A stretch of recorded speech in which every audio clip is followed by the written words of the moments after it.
Welcome, everybody. So Cece's not going to make it tonight. She's having a good weekend. Well-needed time off. Thanks for coming. I'm going to review the last two Substacks. Let me start off by just saying I try to just tell the truth. That's all I'm really about. Sometimes I'll hold back a little bit. I don't want to be totally canceled. So we all self-censor in some way. And I'm going to get to the self-censoring. That's the second article. The first one I want to talk about is the notice to HHS. So I sent an email to HHS. I went through the number of email addresses that it went to. The ones that it failed were Kash Patel, Jay Bhattacharya, Office of Inspector General at HHS, and a few others. But it went through to the rest of them. Mehmet Oz at CMS, that's Centers for Medicare and Medicaid Services, Office of Inspector General at HHS, Christy.Grimm. So that went through. Public Affairs did not go through. They can't say they didn't get it. Director at NIH.gov, that went through. Like I said, Marty Macri. Yeah, so it went through to a number of people in the federal government. The subject on the email was evidence of crimes in HHS agencies and state health departments, investigation required. And before I go on, we're going to have Dr. Henry Ealy and Jeremiah Hosea join us at around 8:45. So let's get on with the review of this so we can get them on. Content of the email. You've heard me talk about a legal duty to act before. So if you're a lifeguard at a pool, you took the job, you have that duty. Duties are a legal term for something that you have to do. You're obligated to do it. And there's a legal duty to act, often involves, it's criminal if you do not act. It's called a negative act. When you don't act, when you should act, you're supposed to act. It's called a negative act. I kind of don't like the terminology because people don't know what a negative act is, right? It's not negative anyway. It's a null act, right? So it's omission of conduct where conduct is required by law. If you took that job, you relied upon to save people. I feel like the government has their foot on our head, holding us underwater, making us drown. They're not even not the lifeguard. They're purposely killing us. And the evidence certainly shows that. COVID was both crime and disease, but far more crime than disease. I believe it's a real disease. I'm not a no virus person. I've been through enough death records and spoken to enough real people with real problems who were never vaccinated, and it's not in their head. And to say there's no virus, it's all in their head. Oh, that would have happened otherwise. That's the same gaslighting that they're doing to people who are vax injured. To say, oh, you're not injured from COVID. You don't have brain fog for 4 years and you can't concentrate. No, this virus had something very different about it. It was a bioweapon. That's my personal feeling. So a few examples in the email are reasonable belief and suspicion enough. I say there's enough to convict on beyond reasonable doubt, which is the standard for criminal conviction. Probable cause is to do searches and seizures and all kinds of stuff like that. Reasonable belief and suspicion is just you just want to investigate, right? You can't investigate somebody's person and their property and stuff, but you can start looking into something. You can't just pick somebody and start looking into them as an officer just because you don't like the person. Selective prosecution, selective, that's not right. But if you have reasonable belief and suspicion, and you should be able to articulate it particularly and so forth. All right, truths. The COVID-19 pandemic was grossly exaggerated through fraudulent overcounting of C19 deaths by labeling accidental deaths and COVID-19 caused deaths as COVID-19 vaccine caused deaths as COVID-19 caused deaths. So in other words, fentanyl overdoses, blunt force traumas. My listeners have heard me before. I have records, very many of them, hundreds, that are blunt force trauma and fentanyl overdoses called COVID deaths. I also have absolutely irrefutable COVID vaccine deaths that were listed as COVID deaths and not COVID vaccine deaths. So these are presented in this to HHS, all the people I said at the beginning. And I'll also hit just a smidgen of aggregated data. I'm going to run over two codes. And number two, the CDC is fraudulently deleting and hiding COVID vaccine deaths. I just said that. The NIH COVID treatment protocol is recommended by the CDC and incentivized via CMS. You see how all the agencies are involved? NIH comes up with it, National Institutes of Health. CDC recommends it, Centers for Disease Creation and Proliferation. Is that what it is? And then, of course, it's incentivized by Centers for Medicare and Medicaid Services through the massive, massive amount of money that they sent to hospitals in order to put people on these protocols. Use this drug, don't use that drug. Doctors aren't doctoring. Doctors are just robots following the, what is it? The standard of care. You heard that in the Grace Shara trial. Not sure I'm going to get into that tonight. Still emotional about that. It's going to take a little bit. I'm not in despair like a lot of people are. Yeah, I said I wasn't going to talk about it. Here I go. Don't despair. Scott did the world a huge, huge righteous act for all of us. He did that for everybody. And if they had won, it would have gone to appeal. But they lost, and it's going to go to appeal. The same amount of time. It doesn't feel good to lose, but either way, it was going to be appealed. That's where we are. It's emotionally draining, especially to lose. We need a win. We need a win sometime. He raised the awareness of that murder tremendously out there in the public eye. There are people not in our bubble. They don't look at this stuff every day. He brought hundreds of thousands of people, if not millions, to understand that this actually happened and maybe is still happening. And it happened a lot. People would not otherwise be aware. We have the COVID Humanity Betrayal Memory Project and former Feds group who cataloged a lot of these deaths, thousands in fact. It would be nice to get the word out, but again, we're in a bubble. People don't believe something that didn't happen to them. So I would like to talk to Scott in the future as things calm down and just tell him how much I appreciate everything he's done for Americans and people around the world. Because I think the Five Eyes nations all acted the same. I think they killed people in hospitals in Australia, New Zealand, Canada, and UK as well, and probably other countries. All right, number 4, COVID deaths, vaccine deaths, kidney failure deaths, pneumonia deaths, and other causes all changed starkly. Not as a disease changes through society, but rather changed exactly when the financial incentives through government policy changed behaviors of health professionals toward committing fraud as the custom and practice standard of death certification. That's a summary of what I'm going to show you. Hopefully you guys can still see me. It looks like it's live to me. Fraud evidence, and this is record level evidence. I didn't put the names of people in here. There's some amount of privacy is deserved by people. I am saying Janice Gravetti, she's a medical examiner in Massachusetts. These are all of her U071 death certifications. So in 2024, of the 4 that she certified with COVID, or having died from COVID, 2 were natural and 2 were accident. The share file numbers are here. A 56-year-old natural heart disease, COPD, COVID-19 positive. A 66-year-old cardiac arrest, Addison's disease, COVID-19 positive, and then share file number 8039, 65-year-old accident, subdural hematoma, chronic alcoholism, dementia, heart disease, COVID-19 positive. Banged his head, maybe? Dementia. It's COVID-19 positive in somebody who died by accident. When it says accident here, by the way, you see it says natural for the others? The death certifier is clicking the box that says accident. They're telling you that it's not a natural death. It's an accident. COVID is not an accident. It's a natural death. So this is not a COVID death. They're telling you. And yet COVID's on the death record. 92-year-old accident, humerus fracture. That's the bone between your elbow and your shoulder. They call it the funny bone, right? Your humerus. 50% of these are not COVID deaths. It's right there. In 2023, she certified 3 COVID deaths. 0 were natural. All 3 were accidents. Cocaine and benzodiazepine overdose, diphenhydramine and buprenorphine overdose, and chronic substance abuse and alcoholism. So 2 overdoses, and that's a 47-year-old. So we have 2 young people, right? 50 and 47. I'm 60. That's young to me, okay? Give me a break on that one. 50 is young. 47 is young. And then a 90-year-old, bilateral hip fractures, broke both hips, failure to thrive, heart disease, AFib, COVID-19 positive. So what are we up to? 5 accidental deaths and 2 natural deemed COVID. 2 natural, 3 accident in 2022. And Janice Gravetti, who certified all these, by the way, I think I said she's a named defendant in my lawsuit against the state that was dismissed and is now on appeal, waiting for my hearing for 15 months. Haven't heard boo for 15 months. So 2022, what were the naturals? Heart disease, diabetes, obesity, COVID-19 positive. So if somebody dies at 45 years old with heart disease and diabetes and obesity, it's easy to click the box that says COVID. 52-year-old, fentanyl overdose, chronic lymphocytic leukemia as well. And that was listed in accidental death, OD'd on fentanyl. 71-year-old natural MS, COVID-19 positive.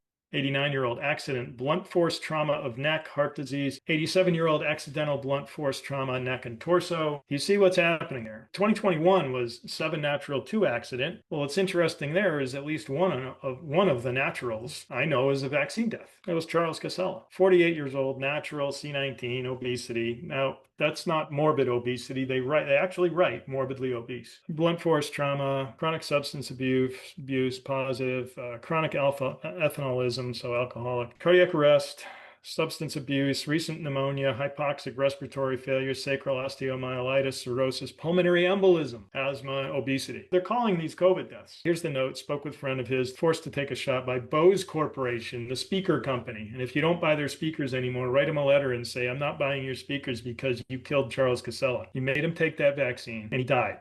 Acute cocaine overdose. 2020. 7 natural, 3 accident. We got a fentanyl overdose. We have a COVID-19 positive with no other symptoms. We have a COVID-19 positive with morbid obesity and no other symptoms. We have an accident, Alzheimer's, hip fracture, heart disease, diabetes, and positive for COVID-19. A 40-year-old positive in obesity. That's it, just obesity. It doesn't say anything else.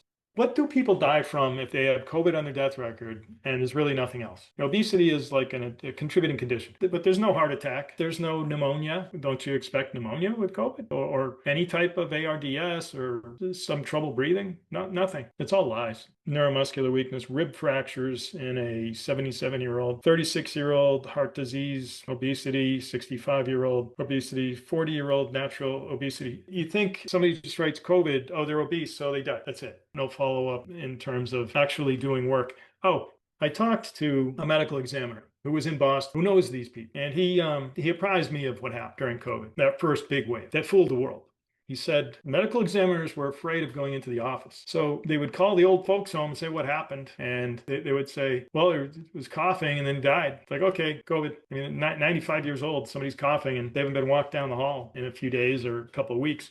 The staff didn't show up to walk them down the hall. Old people in their 90s were told to just lay in bed. Just lay in bed and wait to die. That's what happened. That's firsthand from somebody, from a medical examiner who talked to the people in the old folks home and the medical examiner who was told to write COVID on the death records. And I'm not going to say what happened to him. That'll give it away. Still anonymous after 4.5 years. Aggregate data evidence. Massachusetts still says there are 22,904 COVID-19 deaths through 2024. My first foray into the death data that I got in March of 2022, I was afraid to write it myself, so I had Joel Smalley write it from England. I didn't know if I was supposed to even have the database. I thought they sent it to me by accident, and I wanted to get it out of the country as soon as possible because they thought they were going to ask for it back. And Joel wrote an article about the all-cause death discrepancy between excess deaths and COVID.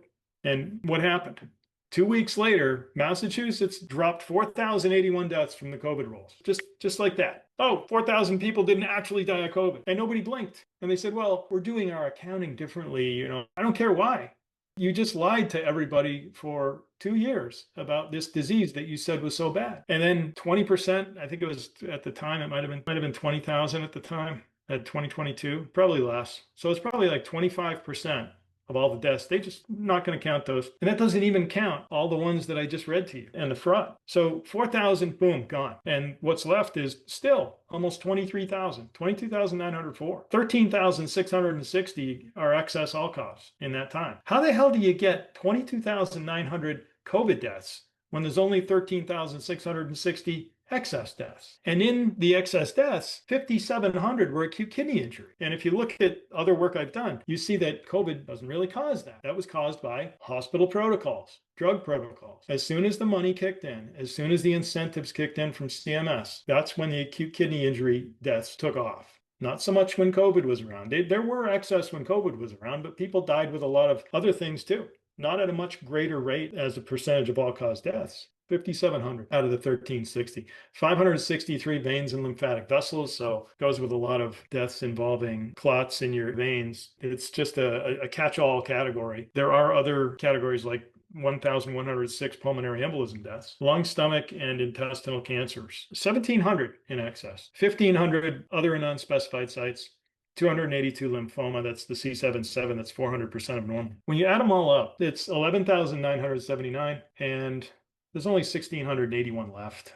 I mean, there's not a lot of overlap in these. You don't get multiple diagnosis of most of these. Some you do. And even if you take out the overlap, how the hell do they get 22,000 COVID deaths when they can only be, somewhere between 1,600 and consider the overlap another 1,000, so 2,500.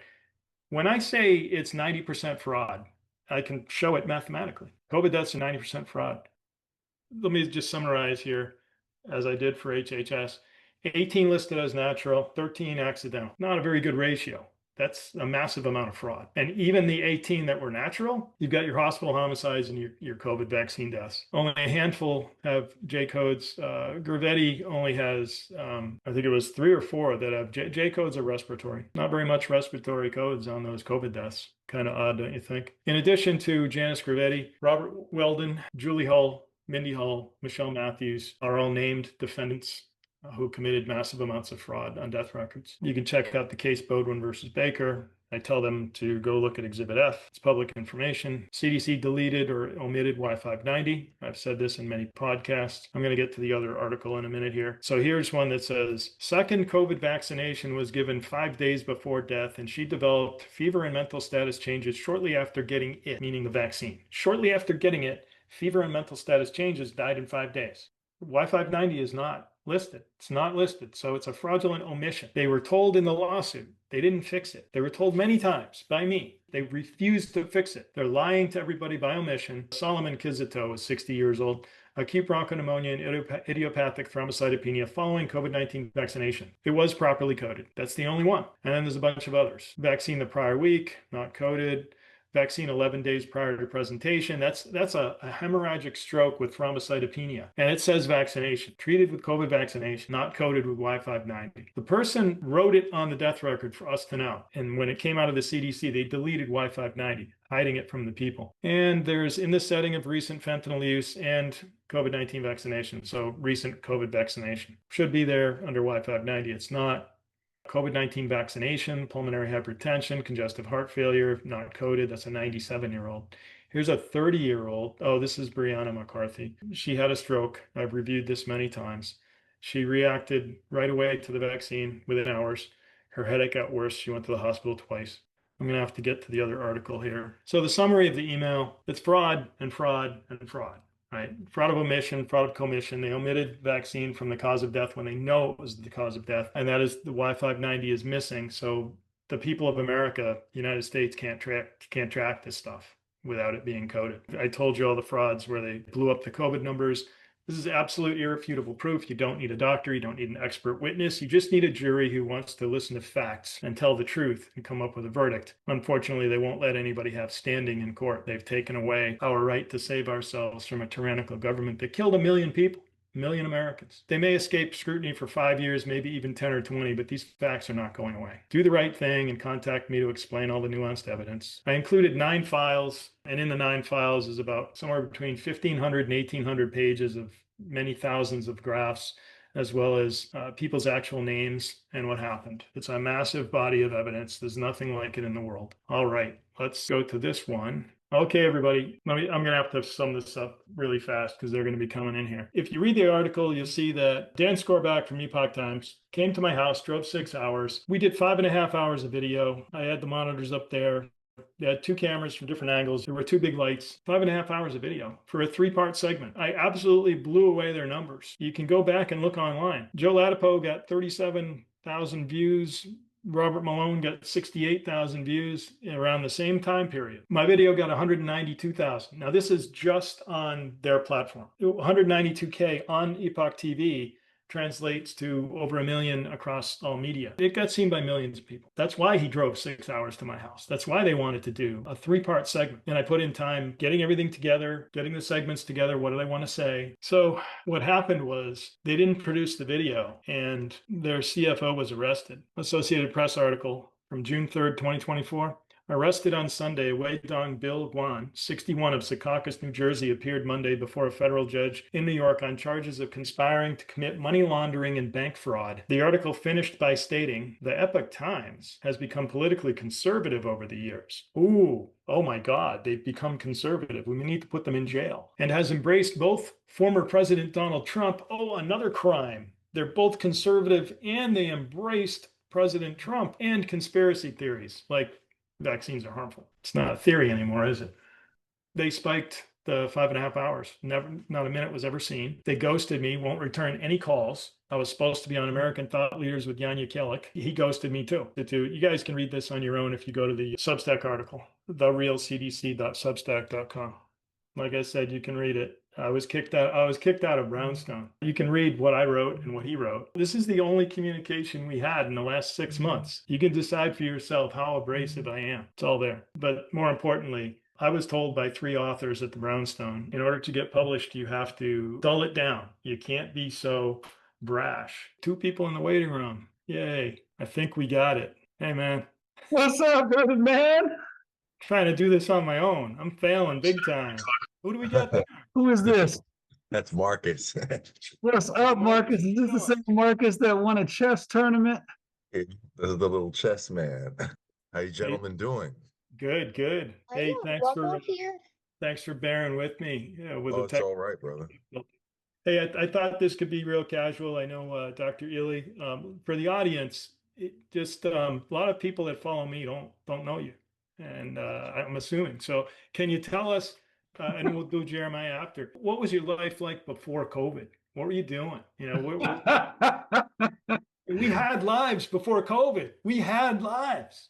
Why is I'm this just changing? swimming through the waters of all these crazy things we've been through, John, over the last few years. I got to get back to my life and what it was.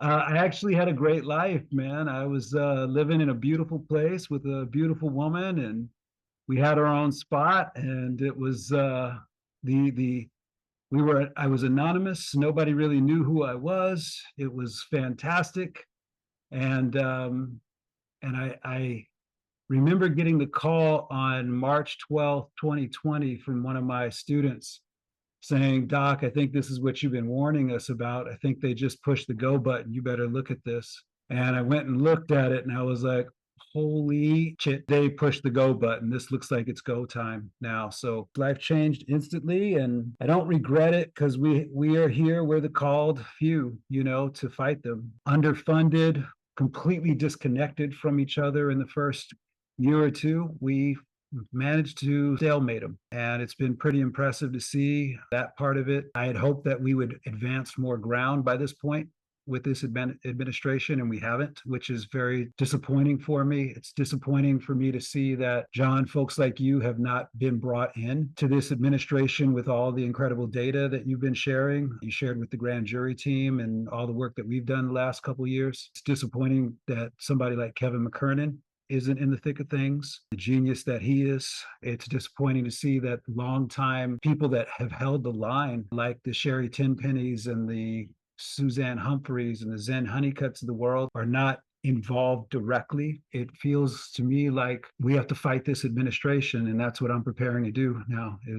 I don't care what the name is. I don't care whether I like you or I don't like you. I care that we are in this to protect those little awesome kids that are coming in, and depending upon us to hold this line, and I intend to hold this line. Before we get to Jeremiah's introduction, I don't tell anybody to back off, even though I know a few things. I don't know a lot. I don't know a lot. When you get a call in the dark of the night from Washington, D.C., and they tell you something that you can't tell anybody, you can't tell anybody. But all I want to say is things are being done. The very small gains that we have, sometimes they were from people that nobody will ever know where it came from. I'm guessing that McKernan's had a good line of communication with certain people. Nobody's ever going to hear about it. Can't talk about myself, but it's not fast enough. People are still dying. Kids are still getting shots.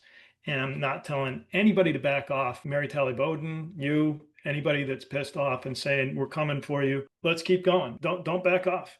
Go at RFK Jr. He can take it. That's why he's there. He's going to have to. With that aside, Jeremiah, how the hell did we meet?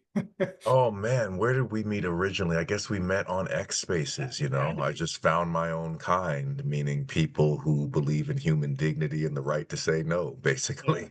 Yeah. What were you We call doing it the before medical COVID, freedom though? movement. I call it the right to say no movement. Yeah. We have all these great specialists in our ranks. We have medical experts, we have scientists, we have lawyers. I'm not an expert in any of that stuff. I am a really good bass player. I do have a lot of credentials as an electric bass player. I'm still a student of the electric bass. But the expertise that I bring to this discussion is I'm an expert in no. I'm an expert in NO. Because, I've said this over and over again, and that's sort of my theme is all this scientific stuff. I think it's great. I love to learn as I'm going along, listening to all this highfalutin stuff, but it all boils down to my right to say no. You can't come up with a technical explanation as to why you're overruling my right to say no. As far as my life goes, I was really doing great before this COVID insanity hit. Like, I'm an independent artist, I'm a chess teacher, and I just sort of carefully cultivated my life in a way that I was more or less successful doing those things that I enjoy. I was teaching tons of chess, and I wasn't gigging as much as I had in previous years, but all the gigs I was doing were great. I was playing at Lincoln Center. I was playing with world-class people every time I strapped tapped on the bass, and I had a daughter on the way. My son was, a young child. He's still a young man. He was very young at the time. My daughter was months away, and then they announced, we're shutting down the world. All the venues were closed, couldn't step foot in a classroom. My analogy was they slashed my bonsai tree. I visualized them like masked men and machetes slashing up this beautiful garden that I had cultivated. And I mean, literally everything was going great in music. I had a great producer who was going back and forth with me. We met at a studio on Wall Street. He moved back to New Delhi, India. We were going back and forth with notes for mixes. I was coming out with new singles every couple of months. People were supporting, had a great gig lined up. And then it's just like they pulled the plug on everything all at once. And then to my total dismay, people who I had previously known to be critical thinkers, activists, artists, most of these people did not speak up about any of this. They didn't question any of this. And then even worse still, they became foot soldiers of this stuff. And they started ostracizing people like me. I became persona non grata for saying, I don't want to take dangerous experimental drugs. I couldn't believe that people I've known for decades basically said, we don't want to be your friend anymore because you don't want to take dangerous experimental drugs. And I just found that to be completely, amazingly unfair and surprising. Don't you guys think you can either one take it or both take the question? But there was such a difference with this in terms of when compared to other issues, where there was no left and right anymore, and that the left basically imploded on itself, where the people who purported to have values about liberalism, right, freedom, right, they became tyrannical. They were never for most of the righteous causes that they purported to be for. They were really just in a cult, and they were just going to follow deep blue cult donkeys no matter what they did. Do you kind of feel that maybe you lost friends or companions? Probably not friends, right? They were all fake because they want to jam a needle in your arm. But do you think that this was different than other issues where it really blew apart the whole left-right paradigm? Totally. I mean, that's what almost all of my articles are about in one form or fashion. The first Substack article I wrote was COVID killed the left. That's it. And I outlined all these different points. I wrote another article called Contradictions Between Left and Right as Underscored by COVID. I mean, to me, we could play semantics and debate about what we mean when we say left and right. It's fun. It's an interesting intellectual exercise or whatever. But to me, fundamentally, when I was a quote unquote leftist, that to me meant power to the people. That's it. That meant I side with the people over the corporations. I side with the people against the government when that conflict is happening. I just believed in everybody's right to be free, everybody's right to education and food and human dignity and so on and so forth. So to me, it's like, if you're a leftist who wants to denigrate the people in this way, well, I don't know, forget all the left right stuff at this point, because then a lot of people who identify themselves as right wing or conservative, I'm finding to be more left wing than the leftists ever were. They're standing up for the kids. They're standing up for body sovereignty. It's like, wait, you guys are a bunch of leftists. Next, you're going to have, daisies in your hair, I've been an environmentalist my whole life. It's got nothing to do with this climate change bullshit. But Dr. Ealy, the question also to you, left, right bullshit. I think that the more we identify with polarities, the worse our world becomes. I'm an American. I don't give a shit about a party because I'm not having fun. This isn't a party right now. We don't live in a country. We live in a crime scene. And if we're all really Americans, we care and love about our country. That means we care about justice. And it means that we, regardless of whether I like that person or not, whether I voted for that person or not, that I have the ability to critically think and understand that if there is no justice in this country, there is no accountability that is established, that it's going to bode very poorly for our children, that we're establishing a terrible precedent, and that we are actually, in my opinion, defacing and disrespecting all of the men and women who have sacrificed their lives for our freedoms, our supposed freedoms. And so for me, John, it comes down to what would an American do in this situation, looking at us as one part of a whole. An American would say we have to have a thorough investigation of this. An American would say it has to be transparent. An American would say if upon investigation with that transparency, it is unearthed what we feel that we have proven and that people have committed crimes, that they will be indicted and held accountable for those crimes so that everyone can see the consequence of criminal activity, whether you have a lot of money or whether you don't. And that's the world I want to live in. That's the world that I fight to create. And I think that the further we get away from identifying as Republican and Democrat, the better. The more we identify as Americans, and maybe even above that, just God-loving, good people, the better off that we're going to be. Yeah. And what they're doing. Also, I have to throw in my contradiction here, my famous contradiction that I love to dig in there, which is if you took the Trump vaccine, you're a Trump supporter. I hate to be the one to break it to you. Because if you took a medical intervention, that's a bigger commitment than casting a vote. Who would debate otherwise? You took a medical intervention. If we look back on history, for all the people who want to take responsibility away from the Trump administration about warp speed or whatever, if we look in a history book in 100 years, it will say Trump's first 4 years, Operation Warp Speed will be written right across that. It's just a simple fact, just like Barack Obama annihilated Libya. It's just historical fact, regardless of what you feel about different personalities. So to then say you oppose this man and therefore you're going to take an experimental medical intervention on his behalf, I mean, something's got to give here. Yes. That to me is the craziest thing of all of this. These people hated Trump so much, they had to get his signature in their bloodstream. Well, what are we going to do, though? Because they own the social media, they own the mainstream media.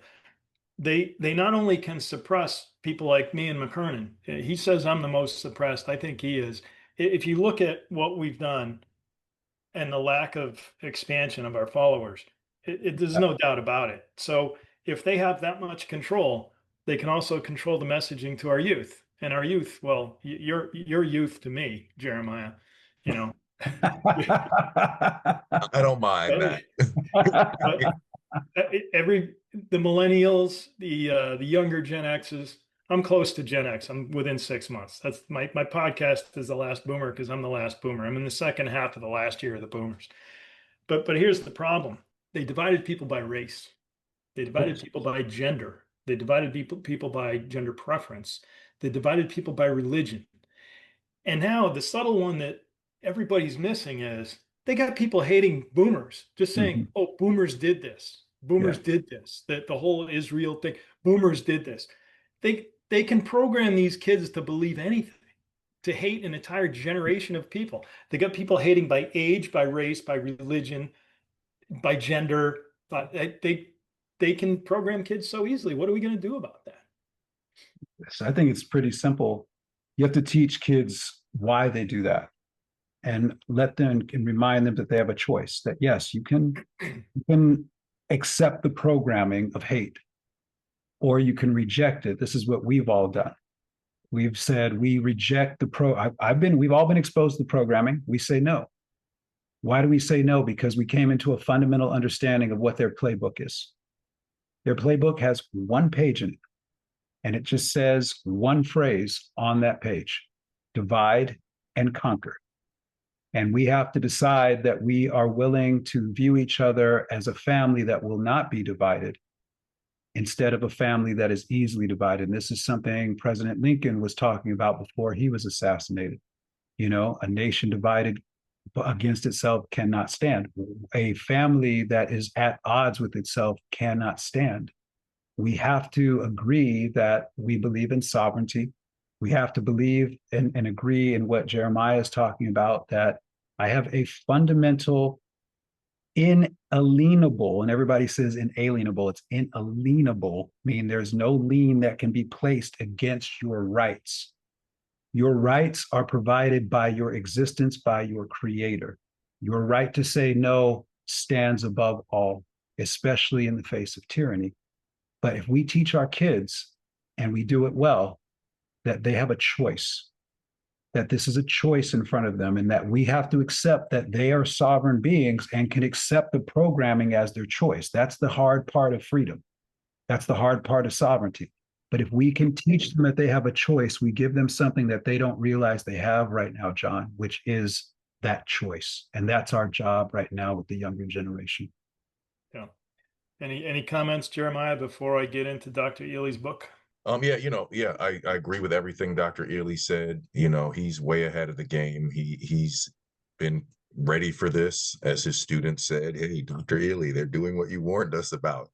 I wish I was aware about this aspect of the human rights struggle earlier, but everyone learns in their own time. And I do believe that there's so many issues that we have to concern ourselves with, but body sovereignty is where it begins. You, yourself, your body, understanding of the integrity of that, the dignity of that.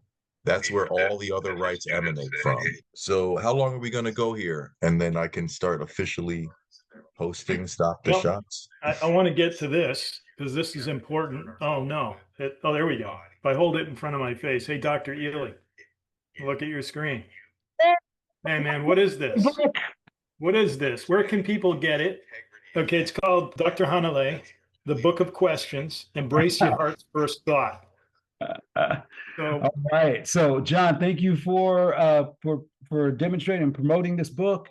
People can get it at drhenele.com, DRHENELE.com. There's a whole free documentary that goes with the book. You don't need the book to get the free documentary. You can just sign up for it. But John, I wrote this book last summer in Sedona predominantly. It's divinely inspired. It has really nothing at all to do with COVID. Oh, good. Oh, good. I was like, I cannot write a book about this stuff and legitimize it even more. This book is about dealing with relived pain, what we call trauma. This book is taking you through 9 very important stories of my life that really transformed me into who I am today. And where I get to tell stories because I know something about stories like you do, John. We hear stories, and when we hear stories from other people, we start going through our Rolodex, our memory for where we've had a similar experience, right? And so what it does is listening to someone else's story, it brings up your stories. If there's one for you, it comes up. And then at the end of each chapter, I have a series of questions that I take the reader through so that the reader can quickly process that and get into their heart's first thought. Because I should say healing from trauma, transforming trauma into strength is not as complex or lengthy or as expensive as a lot of people think it is. Everybody thinks it's got to be this 10, 20-year process. Everybody thinks it's got to be this $10, $20, $30,000 kind of commitment that you're making. When the reality is, it's just a shift in how you see that experience. The experience has already occurred. It's over. What carries forward is your emotional interpretation of that experience when you reflect upon it. So what I help people do with the questions very quickly, and we've done this in a few talks that I've given, it's been really well received, is I help people see that you don't have to go this slow Sigmund Freud route to get to your strength. Your strength is right there waiting for you. All you have to do is ask yourself a couple of key questions, because I know something that we all know. Every answer lives within. Let's get to that answer and get on with transforming what is keeping us back from being the best we can be into being that best we can be, because we need to be at our best right now. And we don't have time to process all of this. We have time to heal and get on with the business of making sure evil is held accountable for what has been done. And that's where this book comes into this bigger topic, is so many people are dealing with PTSD in many ways in the last several years, family experiences, friends like Jeremiah is talking about, you've had for decades, who just went insane and then cut you off as if they were, as if they were virtuous. Well, for us, I think, John, it becomes, let's slow it down. You know, let's remember that there's a greater thing happening. Let's remember that there is still good in this world and that we are a part of that good. And then let's take this important step and heal from what's been holding us back so we can be the best version of ourselves at the time when the best version of ourselves is needed. And that's what the Book of Questions is about, helping people become that best version of themselves. I don't want to put you on the spot because it is personal, but you wrote it in the book. So if you don't want to Yeah. address it now, you can pick another one. The I what I do is I can't read the whole book. I don't have the time, right? Open Yeah. up the book and I read a page. Yeah. What page do I read? So I push the nurse against the wall. So I, I don't know if you want to talk about that. What was that all about? I mean, if you want to have people read about it for themselves, now that Well, that's a very interesting chapter, my friend. I think it's one you would really gravitate to if you get a chance to read the whole thing. That's the chapter 5. You are not a disease, where I'm sharing my mother's very incredible story of going from diagnosis of cancer, lung cancer, to transitioning in really a matter of months, how she was experimented on by the cult of Asclepius, and how they promised her that the clinical trial they were entering her into was going to magically heal her.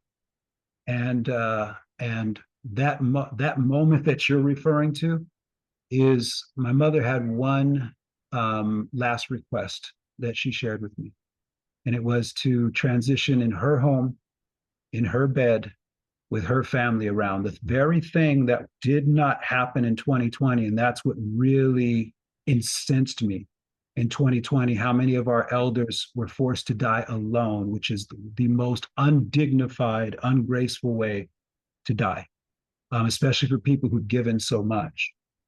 And so in that moment, what happened, this was like 4 a.m. in the hospital, John. I'm sleeping there. There's this very sacred moment that takes place that reminds us, and one of the underlying themes in the book is that there's nothing to be afraid of. Death is nothing to be afraid of whatsoever, right? The sense of loss because you can't hug somebody is very real, but the fear of what comes next is preposterous, all right, for us all. And so that's one of their control mechanisms is everybody's afraid to die. What are you afraid of, right? So I share a story of grace and dignity. I share a very sacred story that I want people to read, because this is the chapter, John, where everybody who's read it tells me that they're pouring tears, going through this magical event with me. But this was an evidence of what the cult of Asclepius does. They try to keep you a prisoner in the hospital. Once you're in their house, you are in their house. And so days before that, I had already filled out all the paperwork to make sure my mom could leave on a moment's notice. Because when you get that last moment, we would have maybe 30, 40 minutes max to get her to home. You know what I mean? Like, we got to go. Yeah. So we filled out all the paperwork. I had everything ready. We had wheelchair ready to go, all this other stuff. And there's a lot in that story, but long and short, the nurse made the mistake of touching me in that moment. And as soon as they touched me, I put him right on the wall. And by the grace of God, a security guard comes running up that I had befriended during the week, that I was at this hospital. And he was like, Henry, what's wrong? I wasn't a doctor yet at this time. Henry, what's wrong? What's wrong? And I was like, he's like, oh, is your mom? It's her time? And I was like, yep. He said, go. And he grabbed the guy, and the guy started screaming and everything.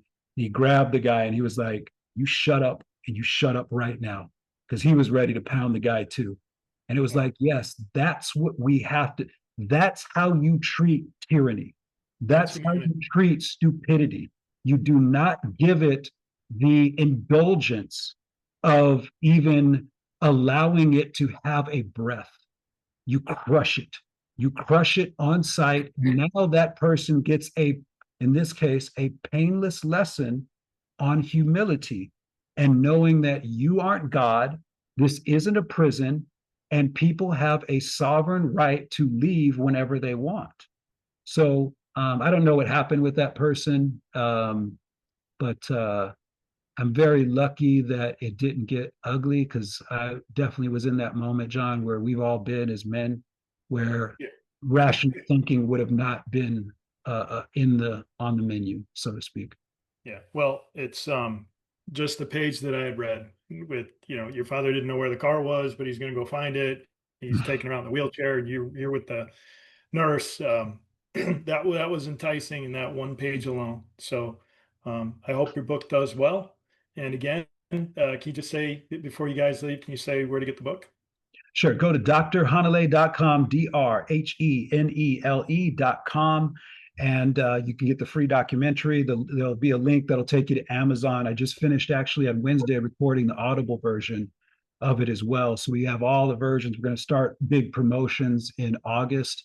But so far, the soft releases that we've done with our audience, the feedback has been so positive, so graceful. And I put my entire heart into this book for everyone, so that you can overcome any trauma that you're still living with. And the early returns are that the book is capable of doing that for all who read it and listen to it. Sounds good. Hey, both of you guys, Jeremiah, Dr. Ealy, thank you very much for coming. Appreciate it. It's a pleasure, You're my John. first guest. This is my third podcast. I've been saying I'm going to have guests on at some point, and this kind of just happened organically. Well, it's an honor.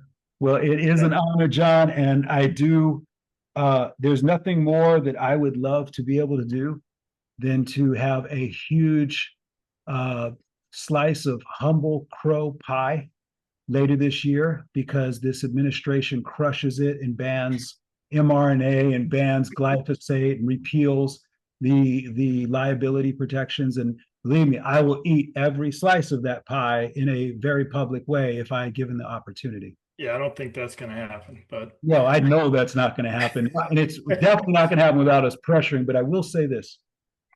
The one thing I want your audience to start investigating, John, is Arcturus 2304. I want them to start investigating this self-amplifying mRNA platform that was fast-tracked on April 10th of this year by Secretary Kennedy. We have to start asking hard questions. I can tell everybody, if you think that the prolonged spike production from this first generation mRNA shot is bad, that's nothing compared to what's coming with the self-amplifying platforms. And I would love for you to have Kevin on and have him really explain to people what the depth of this is, because I've just started digging in on the research. yeah, It is terrifying. And I'm saying that as somebody who is completely unafraid of these first generation shots. I know. No, I agree. I have work to do today. I compared that. I cornered Grok. Yeah. I put it in my Substack. I cornered Grok in telling me what is a disease, and then what are the four things a disease is, and then is the siRNA this? Is it that? Is it that? It was only partially one of the four that it wouldn't agree with, and I say, well, given that, wouldn't you agree this is a synthetic disease? It's a synthetic disease. It's a man-made disease. it's self-replicating. It causes harm, and it can keep going. And they don't know what they're doing. They just it is terrifying. Absolutely. It's an I Am Legend scenario for anybody who's watched that. We are entering into a I Am Legend scenario where we have to be very vocal right now, in my opinion. So, John, thank you for everything. Thanks for having me on, brother. And I do hope you bring Kevin on. I think he would do great on that topic, and I would love to hear what he has to say about it, for real. Yeah, we'll do it eventually. I gotta get my act together. I'm just learning how to do this podcast. I want to be. You know what? Maybe I'm just using you guys as guinea pigs. There you go. I was about to say, John. Well, with informed consent, though, John, we gave informed consent for this. I gotta practice. No, well, what I'd like to do, I'll offer it to Kevin, is bring a couple of tripods and just sit by the water at his place, and there you go. Just have a conversation. People are more comfortable in their home settings, and people also like an in-person interview rather than on Zoom. So if we could do that, Amen. it's only an hour away. Anyway, Go ahead, appreciate being Marcus. here. Hope your book does well. I will catch you in maybe 15 or 20 minutes. I'm going to finish up here. You guys go do the X space and I'll catch up to you there. Roger Thanks, that, John. brother. We'll see Okay. you All right. soon. Take care, guys. See you in a minute. Okay.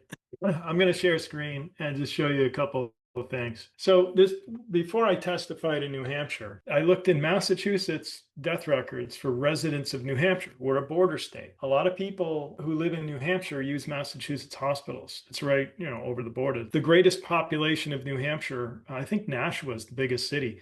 That is on the border of Massachusetts. I'm trying to think of other places. There's Keene, New Hampshire. That's not that far from Massachusetts. So ceteris paribus, meaning all other things being equal or in parity, others in parity. Every year, you figure people act the same way. So what happens over time? And D695 is secondary thrombocytopenia. So this is the one right here. Hopefully you can see my cursor. You can, because I'm looking at it. So thrombocytopenia, 110010. So you have 3 and 6 years, and then you have 6 and 3 years. That's 4 times the rate. 3 and 6 years versus 6 and 3 years. 4 times the rate. And not in 2020, the year of COVID. Oh, COVID's causing it. No, no. The biggest wave of COVID was the first wave in Massachusetts. And the second wave of COVID, half of it was in 2020, in November and December. And yet there's 0. And of course, the numbers are low, and you'll say, oh, well, it's not statistically significant. So that's D695. D64 is other anemias. So it's not just thrombocytopenia, which is the D695. It's other anemias, which include anemia, other specified anemia, congenital dyserythropoietic anemia, other sideroblastic anemia, secondary sideroblastic anemia, and hereditary sideroblastic anemia. Anemia and chronic diseases, not elsewhere classified. So D6. So now let me just include all of them. So you've got 17, 20, 12, 13, 24 in 2019, 21 in 2020, the great year of COVID. Then you have an extra anywhere from 8 to 20, almost 19, 8 to 19. Every single year for 4 years in a row in the years of the vaccine. The blood is dysregulated. There's no question about it. And to show you how my system kind of works, I've actually abandoned this because I don't use it very much. I have faster stuff to do. But if I were to just type C77 and I'll throw in pulmonary embolism, I-26, and arrhythmia, I-49. So cardiac arrhythmia. And it's calculating and it'll update these. The all cause is wrong. That's from a different graph set. You really only want to look at just these 3. There were a whole bunch of excess pulmonary emboli deaths in Massachusetts. And it appears, I don't know if this is, there we go. There's 2021, the year of the vaccine. All right, the graphs are now updated. Can you believe this number? I mean, it's virtually doubled. And it's the year of the vaccine. And it's still high in 23 and 24. Most of the people were vaccinated in 2021 and they were done. And a pulmonary embolism is an acute kind of rapid thing. Maybe people are still getting boosters. I don't know why there's still so many over here on 23 and 24. I-49 cardiac arrhythmia, 21 and 22, not 2020. And lymph node cancer is 3 and 7 years or something. And then you have 2 each in 23 and 24. So that's as easy as it is. I just type in the numbers. If I want to do it for Massachusetts, I can just type it in here. And you see these numbers for all-cause deaths, 58,000.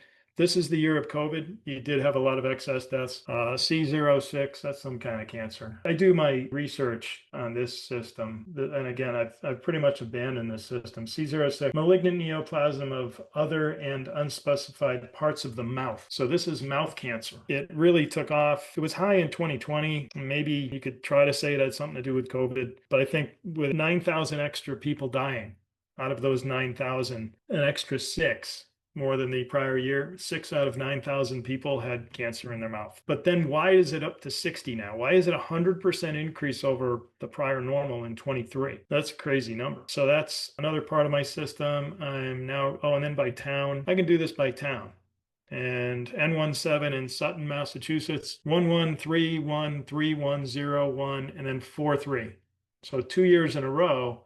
If you were to take the average over here, it's 2 for these. It's less than 2 for 5 years in a row. It's less than 2 for 6 years in a row. For 7 years in a row. For 8 years in a row, it's less than 2. And then it's 4-3 in 2 years in a row. N18 is chronic kidney disease, CKD. N19 is other. It's like kidneys failed. We're not going to tell you whether it's chronic or acute. And that's why the numbers are so small. So that's the end of this graph. I am going to close the broadcast here.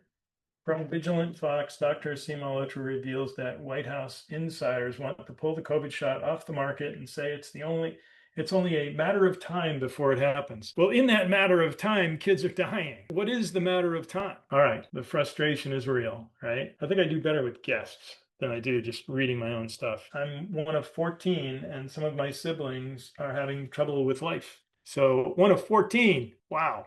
So it is the Book of Questions, Embrace Your Heart's First Thought. And it's Dr. Henele, DrHenele.com. So go check it out. Any others? There was a petition on mRNA by a group of doctors to HHS. I received the link from Dr. Mary Talley Bowden. The first couple of times I met her, it was on X, but then I met her at a couple of conferences. And I'm like, hey, sister, because my sister is Mary Bowden, and she's Mary Bowden. She didn't think it was funny. I thought it was funny. I got her to crack a smile eventually, though.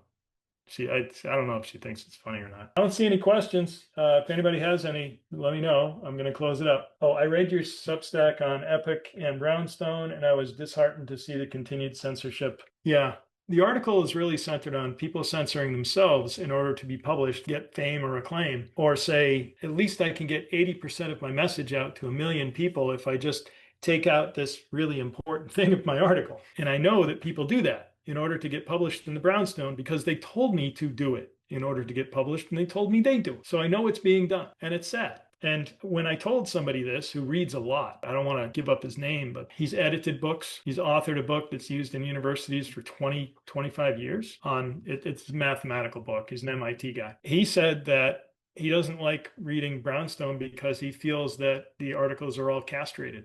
And he told me that without me saying anything yet about the extent of I call it soft censorship or self-censorship. What else do they call it? Latent curation of information. Is it done on purpose? I don't know. It almost doesn't matter. It is being done.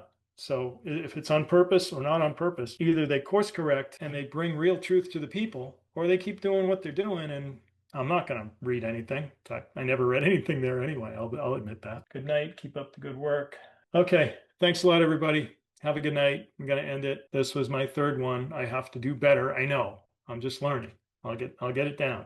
I am the last boomer, don't forget.